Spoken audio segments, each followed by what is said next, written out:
श्री श्याम श्री श्याम श्री श्याम मैं हार गया बाबा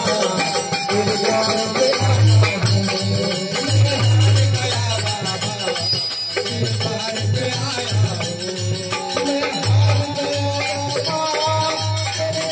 पे आया हूँ मैं हार गया बाबा तेरे द्वार पे आया हूँ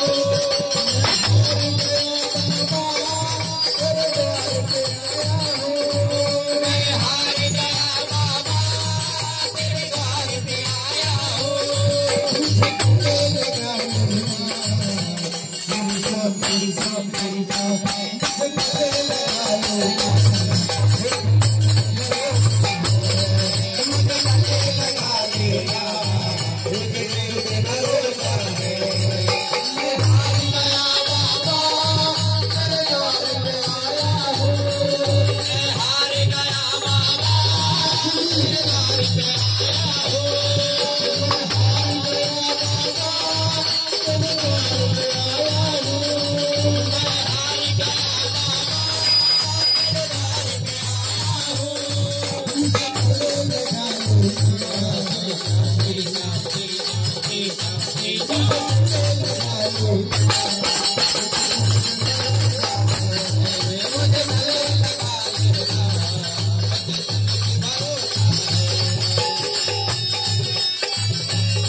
पार लगा देना श्री श्याम सभी लोग बोलेंगे क्या बोलेंगे उससे पार लगा जो हमारा नैया बीच में अटका हुआ है हमारा उसको पार कौन लगाएगा श्री श्याम उससे पार लगा देना श्री श्याम उससे पार लगा देना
नमस्कार है।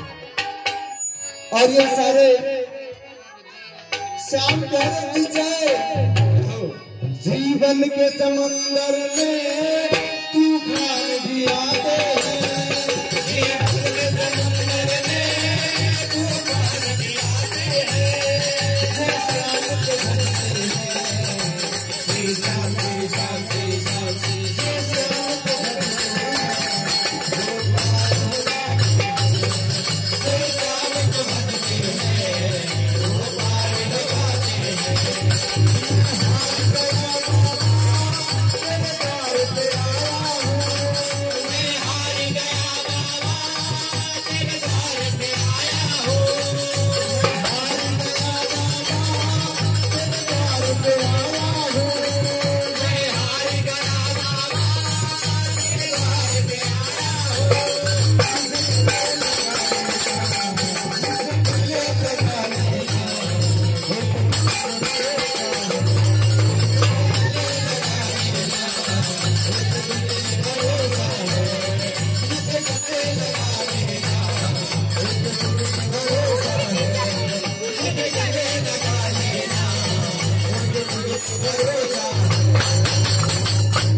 Holy God, you are